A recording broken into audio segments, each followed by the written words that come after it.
Hey, ¿qué tal chicos? ¿Cómo están? Pues bueno, bienvenidos a una clase más del módulo 3 de rehabilitación geriátrica. El día de hoy vamos a ver el tema de caídas en el adulto mayor. Yo sé que en el módulo 2 por ahí ya tocaron un poco el tema de caídas, pero espero que con esta presentación lleguemos a profundizar un poquito más el tema o a dar algo más un bagaje más amplio sobre esta situación. Así que, pues bueno, primero vamos a definir lo que es el concepto de una caída. Según la OMS, nos dice que la caída es la consecuencia de cualquier acontecimiento de que precipite al paciente al suelo en contra de su voluntad. Entonces, bueno, esa es una caída. Ahora, ¿por qué es tan importante que nosotros podamos detectar y que podamos prevenir las caídas en el adulto mayor? Pues bueno, las caídas van a traer serias consecuencias a la morbilidad, a la mortalidad del mismo adulto mayor y definitivamente van a afectar al nivel de dependencia que éste vaya a tener. De hecho, hay estadísticas internacionales en las cuales nos señalan que cerca de un tercio de las personas de 65 años y más que viven en sus casas sufren una o más caídas cada año y que de estas aproximadamente una de cada 40 ingresa a un hospital.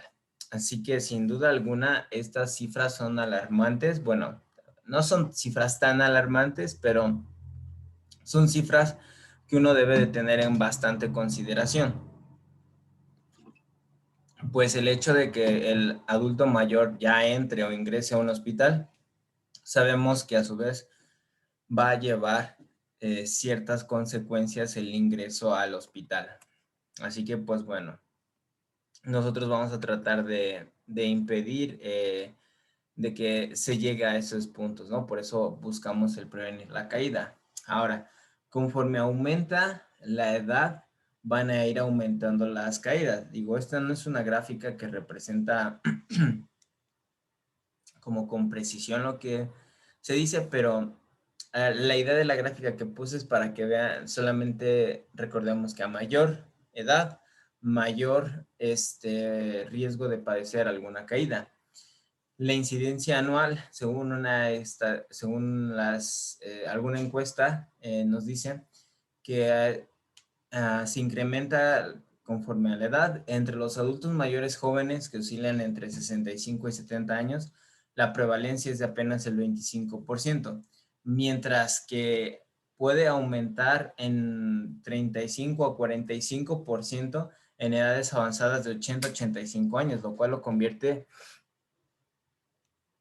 definitivamente en un foco a tener en cuenta para que nosotros podamos prevenir las caídas en estos adultos. Sobre todo, les digo, una edad de 80 a 85 años, ya sabemos todas las consecuencias que va a llegar a traer una caída, agregándole a todo el proceso de fisiología del envejecimiento que está atravesando nuestro paciente, ¿no? Así que, pues bueno. Ahora, algo muy interesante también relacionado a las caídas, y yo sé que aquí como la calaverita o la tumba, más bien la calavera, la tumba, puede ser un poco drástica, pero veamos lo que dice este párrafo y dice, una caída puede ser el primer indicio de una enfermedad no detectada y la caída puede ser la manifestación de fragilidad en el adulto mayor y además de ser un predictor de muerte. Entonces, definitivamente es algo que debemos de tomar con mucho más razón en cuenta y que a nuestros pacientes adultos mayores debemos de enseñarles y hacer hincapié en que si ellos se llegan a caer, se lo estén reportando a sus familiares, a sus cercanos, porque estos precisamente pueden estar dándonos un indicio de alguna fragilidad en él o de alguna manifestación de una enfermedad crónica. Dentro de las consecuencias que se llegan a tener en las caídas, según algún estudio, el 80% menciona que son lesiones leves o son lesiones leves como una contusión simple, una equimosis, una laceración superficial o simplemente llega a no tener alguna lesión de estas el paciente, así que esa es una ventaja. Sin embargo, el 10% van a conducir a lesiones graves como fracturas y la más frecuente va a ser la de la cadera y después le sigue lo que es la muñeca y el húmero. Entonces, ya sabemos que un paciente que atraviesa por alguna fractura de fémur o alguna fractura de cadera, ¿sí? Una fractura de cadera, eh, el hecho de que se caiga este paciente ya lo puede predisponer para una artroplastía total de cadera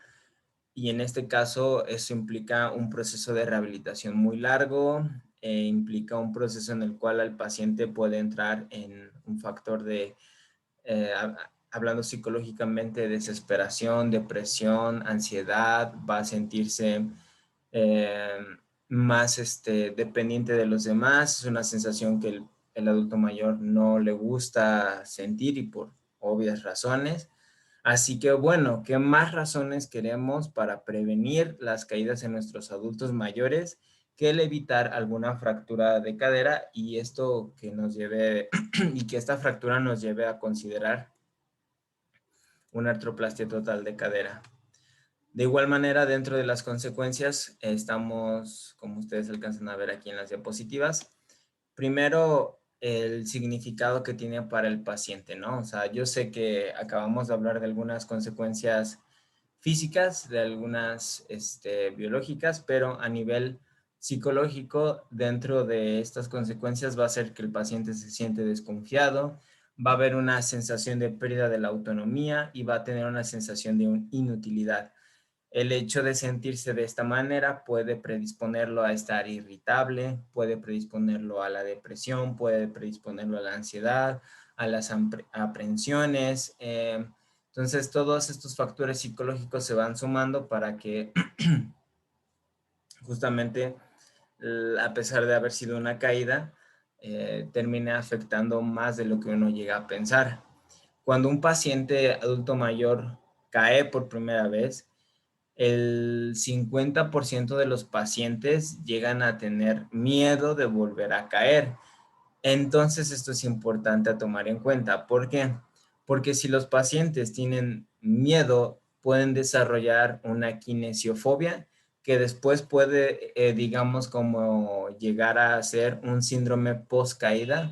Digo, pueden tanto, ahorita vamos a hablar de qué es un síndrome post-caída, pero el hecho de que el paciente ya tenga kinesiofobia lo hace bastante complicado. ¿Por qué?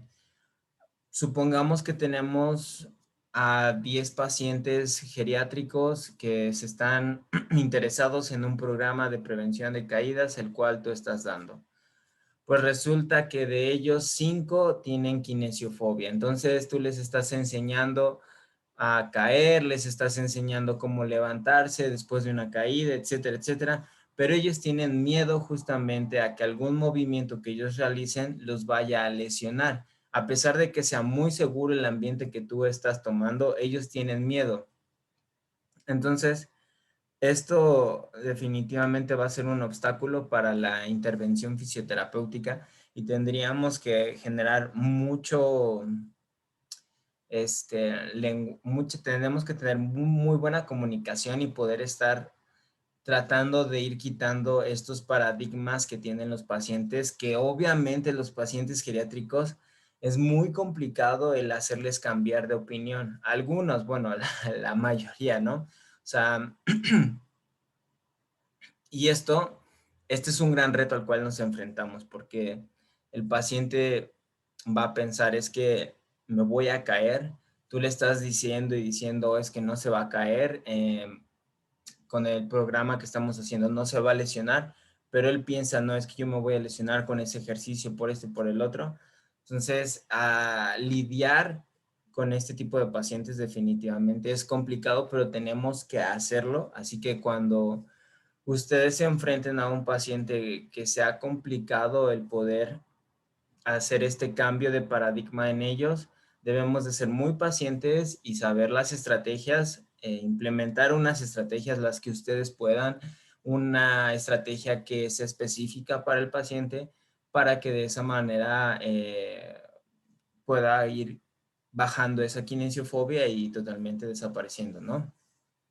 Bien, seguimos con algunos datos interesantes y es que al menos en Francia, y este es un dato ya bastante, la verdad es un poco viejo, oscila como por el 2012, si mal no recuerdo, se estimaba en ese tiempo que en Francia el 50 de los pacientes hospitalizados por una caída, ya sea que hayan tenido alguna fractura o alguna situación, que los haya cuando hablo de situaciones, primero se cayeron y eso los llevó a una fractura, los llevó a un golpe, que eso a su vez desencadenó una serie de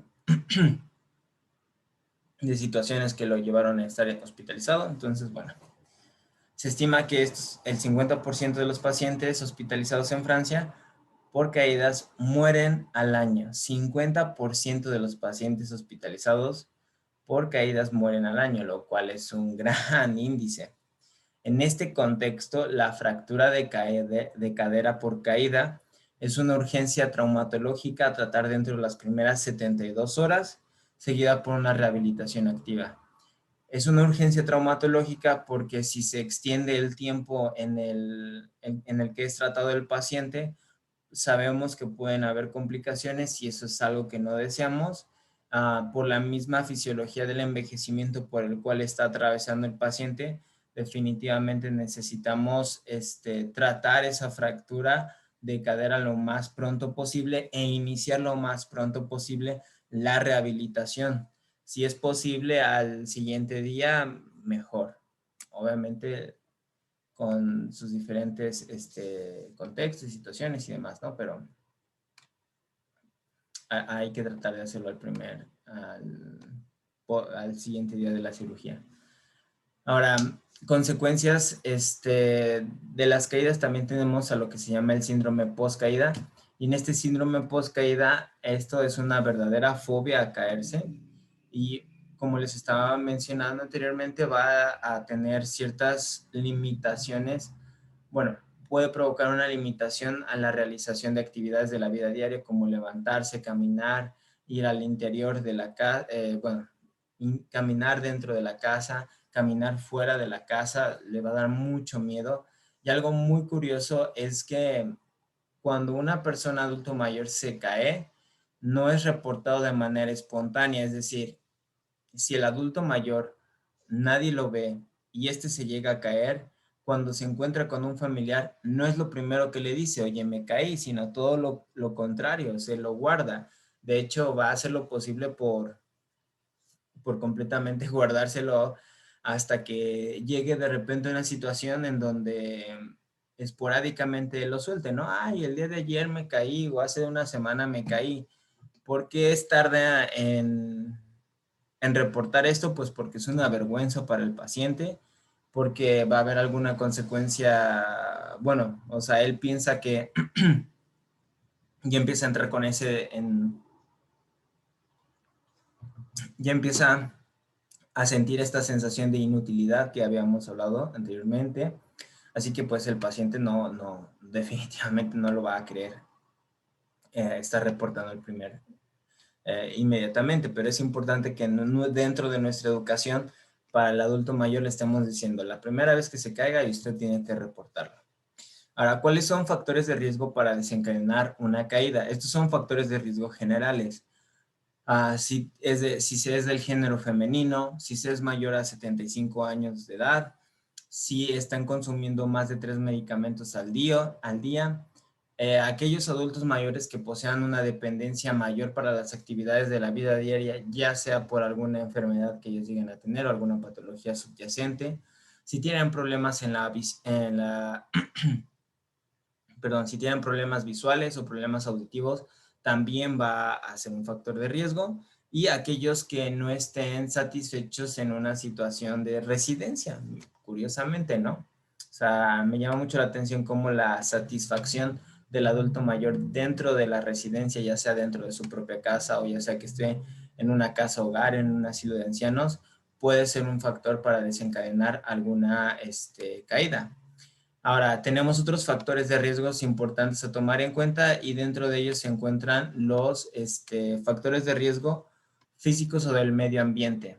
Estos van a ser de alguna manera más sencillos, son sencillos de detectar porque está involucrada la vestimenta, va a estar involucrado los zapatos, las ayudas técnicas que se puedan utilizar, el uso del bastón o el uso de la andadera o el uso de las muletas. Si se llegan a utilizar mal, son factor de riesgo. Si se tiene alguna mascota, si hay muebles mal localizados, si hay poca iluminación, si hay un piso desnivelado, etcétera, ¿no? Entonces, todo eso hace referencia a factores ambientales. Pero además de eso, también tenemos algo que se llaman factores predisponentes de la caída. Estos factores predisponentes hacen referencia a aquellas patologías que me van a favorecer alguna caída. Dentro de ellas tengo a patologías neurológicas, musculares, osteoarticulares y otras condiciones. Vamos a ver un poquito de todo. En cuanto a patologías neurológicas, si el paciente presenta alguna enfermedad cerebrovascular como un EBC, secuelas de EBC, Parkinson, Alzheimer, hidrocefalia del adulto mayor, alguna radiculopatía, polineuropatía. En cuanto a patologías musculares, si se tiene una miopatía, una mastemia gravis, un síndrome miofacial, una sarcopenia. En patologías osteoarticulares, desviaciones de la columna, una hipercifosis, una escoliosis, una retroescoliosis, una degeneración articular en rodilla, cadera, tobillo, alguna lux valgus, algún pie plano, y dentro de otras condiciones definitivamente esta disminución de la visión, trastorno depresivo con inhibición motora, insuficiencia cardiorrespiratoria, hospitalización prolongada, desnutrición severa.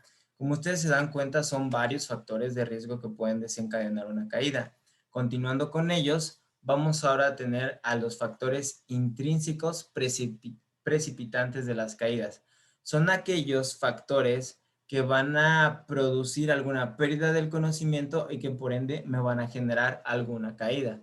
¿Como cuáles? Pues bueno, tengo factores cardíacos, vasculares, neurológicos, metabólicos y farmacológicos. Si el paciente presenta un infarto agudo al miocardio, pues obviamente estos infartos pueden llegar a producir un síncope, pueden llegar a producirme también, por ende, una caída. Si el paciente presenta alguna embolia pulmonar, alguna bulbopatía.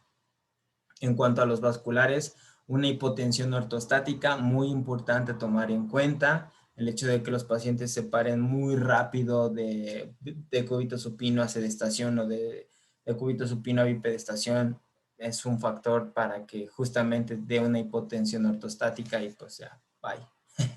Síndrome vasovagal, insuficiencia vertebrovascular, neurológicas, un EBC, una crisis convulsiva, metabólicas, una hipoglicemia, una hipercalcemia, farmacológicas, antidepresivos, neurolípticos, antihipertensivos, etcétera, ¿no? Entonces, bueno, aquí definitivamente hay que estarlo eh, tomar en cuenta mucho al médico y ver que él nos diga también qué medicamentos está consumiendo mi adulto mayor que puedan desencadenar alguna caída, pues para andar previniendo, ¿no?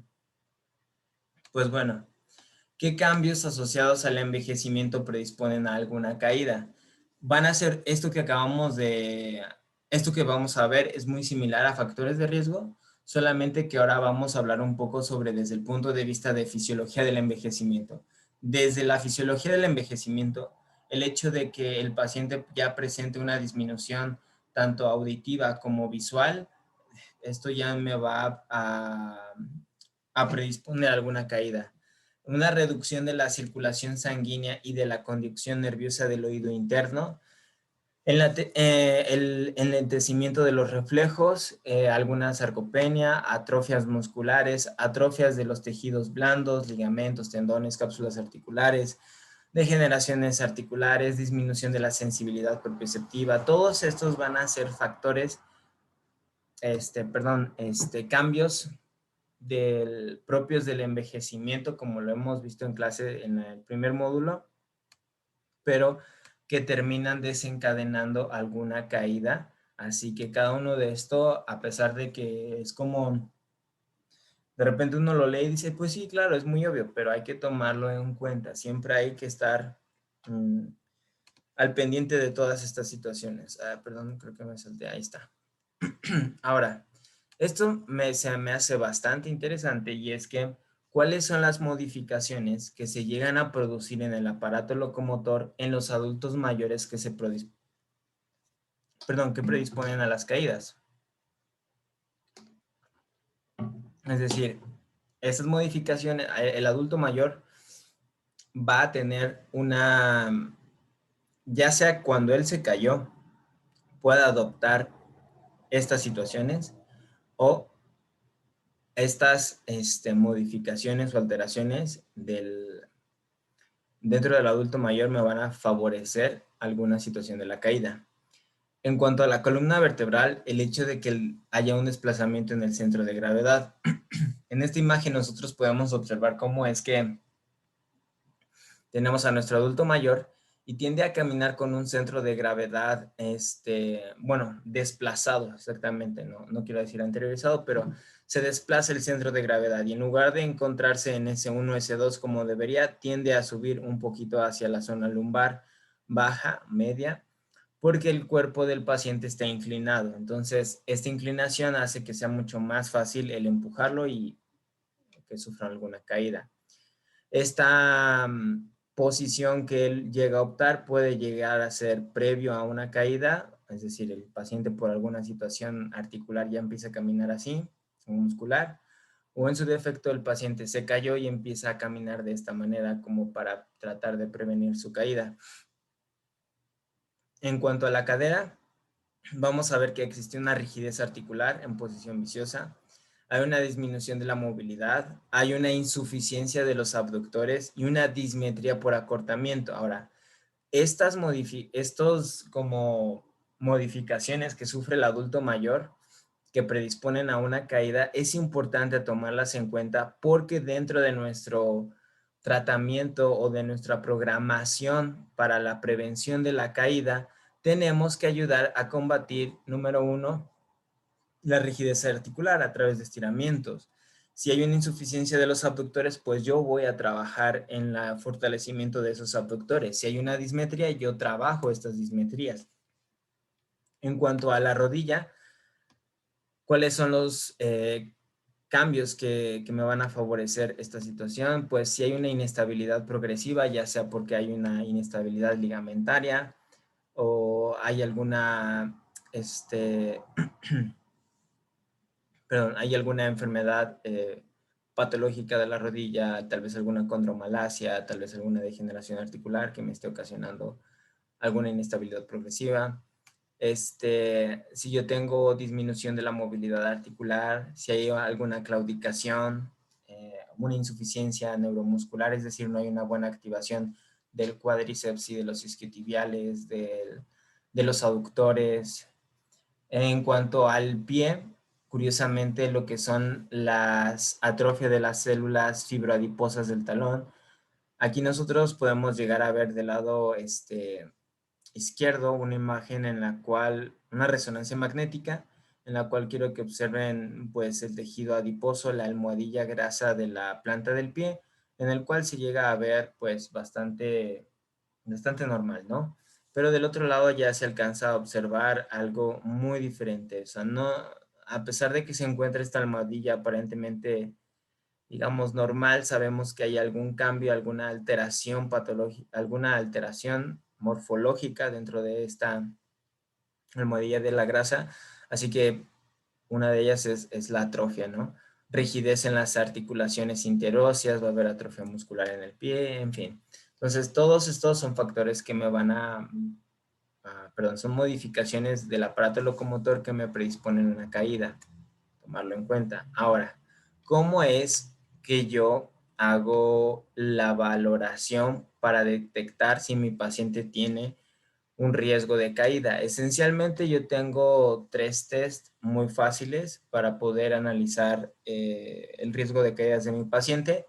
El primero se llama apoyo unipodal, en el cual, como su mismo nombre me lo está indicando, le voy a pedir a mi paciente que mantenga el equilibrio apoyado en una sola extremidad el mayor tiempo posible. Aquí nosotros del lado derecho estamos observando a un profesional de la salud que está realizando el apoyo unipodal. Ahora, ¿cuáles son las cosas a tomar en cuenta en este test? Número 1, la persona a evaluar debe de tener un calzado cómodo, debe de tener un zapato cerrado o un zapato con talón de altura de 2 a 3 centímetros. Pues obviamente porque si excede esto puede llegar a alterarme el test, así que lo que quiero es lo más neutral que se pueda. Vamos a valorar que el paciente se pueda colocar en una posición de pie. Los brazos van a estar cruzados delante del tórax y tocando los hombros o apoyados en los hombros, así como lo vemos en la imagen. Y de aquí le pedimos al paciente que levante su pierna a 90 grados si es posible. Y los otros, lo que tenemos bueno, ahorita me estoy saltando varios pasos. Bueno, primero hacemos eso. Bueno, es lo que debo de tener en cuenta el evaluador. Ahora, yo como persona evaluadora, tengo que demostrar primeramente cómo se ejecuta esta prueba. Debo de colocarme a un costado de ella, como lo estoy viendo aquí. No se alcanza a percibir bien en la imagen, pero no sé si alcancen a ver aquí sus dedos de la doctora.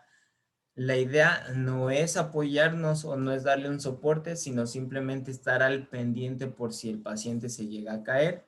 Así que hay que tomar eso en cuenta. Yo debo de tener un cronómetro en la mano y si ustedes se dan cuenta, la doctora tiene un cronómetro en el celular. Ahora, ¿cómo se realiza la prueba? Muy sencilla. Yo le pido al paciente que levante la cadera a aproximadamente unos 90 grados de cadera, 90 grados de rodilla, si es que se puede, si no al menos lo más elevado que se pueda. Inicio el cronómetro y es necesario repetir la prueba 3 veces en cada lado, registrando el mejor tiempo obtenido y luego se repite del lado contrario. Esto se hace 3 veces para que justamente le demos de alguna manera como ese chance al paciente de poder, ¿cómo se llama? De poder adecuarse o a poder hacer la prueba lo más correcta posible. Y si tiene algún error que puede llegar a haber, nosotros lo corregimos y para que no haya ningún sesgo dentro de nuestra prueba. Por ejemplo, nosotros le diríamos al paciente, esta prueba no es válida si el paciente no tiene los brazos cruzados, sino que los llega a bajar y trata de buscar algún apoyo. Si ambas extremidades inferiores se tocan entre sí, también la prueba no vale. Cuando el pie elevado toca, pues está tocando el suelo, también ya eso no vale. O cuando pierde el equilibrio. Entonces, bueno, cuando pierde el equilibrio, pues es indicio de que hay algo que anda mal, ¿no? Así que bueno, eso no sé por qué lo puse como criterio de que está mal. Pero bueno, ahora, ¿cómo se considera o cuáles son los resultados? Perdón, voy a quitar esto, pero ¿cuáles son los resultados para considerar a esta prueba positiva? Pues bueno, vamos a tener un equilibrio normal si el paciente es capaz de soportar la posición durante más de 5 segundos. Tenemos un equilibrio alterado si registramos menos de 4 segundos sobre la extremidad de apoyo y esto claramente nos va a estar indicando un riesgo de caída. Luego yo tengo lo que es otro instrumento de valoración que yo tengo, se llama alcance funcional. El alcance funcional se va a medir la distancia que un paciente puede alcanzar con su brazo extendido mientras permanece de pie sin desplazar sus pies y predice caídas cuando es menos de 10 centímetros. Quiero que alcanzamos a ver la imagen del lado izquierdo y quiero que observen cómo aquí se encuentra la paciente. Nosotros tenemos marcado 1 metro en una posición horizontal y aquí yo marco, digamos, marco 10 centímetros, ¿no? O marco 20 centímetros, no sé. O sea, coloco la mano a una distancia en la cual me va a permitir medir, ¿no? Y en este punto yo le pido que se desplace. Aquí ella puede hacer uso de sus caderas para poder mantenerse en equilibrio y tratar de alcanzar un poco más, pero esta prueba no es válida cuando el paciente empieza a usar sí, empieza a usar un pie para poder alcanzar más, es decir, pues está alcanzando y inmediatamente por reflejo de equilibrio da un paso hacia adelante. Eso no debe de ser. Si llega a suceder eso, la prueba se tiene que repetir, es lo más lejos que pueda sin el uso de algún pie. Puede llegar a usar la cadera, pero no, no es no es lo más, ay, perdón, se me fue. Disculpen, no es lo más, como no llega a afectar tanto la prueba si se usa la cadera, pero sí cuando se usa el pie, ¿va? Y luego, por último, tengo una de mis pruebas favoritas en cuanto al nombre, porque se llama la prueba de Lázaro. Y esta prueba de Lázaro, o en inglés Time Up and Go, o levántate y anda, va a medir el tiempo en el cual una persona adulto mayor demora en realizar una secuencia de levantarse de una silla sin usar los brazos, camina 3 metros en línea recta, gira y regresa hasta sentarse en la silla sin utilizar los brazos. Entonces, esta es una prueba muy sencilla para poder detectar el riesgo de caídas. Entonces, le pido aquí, por ejemplo, supongamos a mi adulto mayor, se encuentra sentado sin ahora sí que no hay la silla no debe de tener respaldo, no debe de apoyarse de sus brazos y tiene que hacerlo lo más rápido posible. Él se levanta, camina 3 metros, marcamos esos 3 metros para que él sepa dónde son, gira y regresa y se sienta sin el uso de sin el uso de los brazos. No recuerdo con exactitud cuál es el tiempo mínimo en el cual se deben de recorrer estos 3 metros. En la clase de retroalimentación se los digo, ahorita ando un poco disperso, pero sí hay un tiempo en el cual nos puede decir cuándo está indicando un riesgo de caída. Así que pues bueno chicos, con eso vamos a terminar la clase de caídas y ya el día sábado vamos a estar haciendo alguna otra retroalimentación relacionada al tema.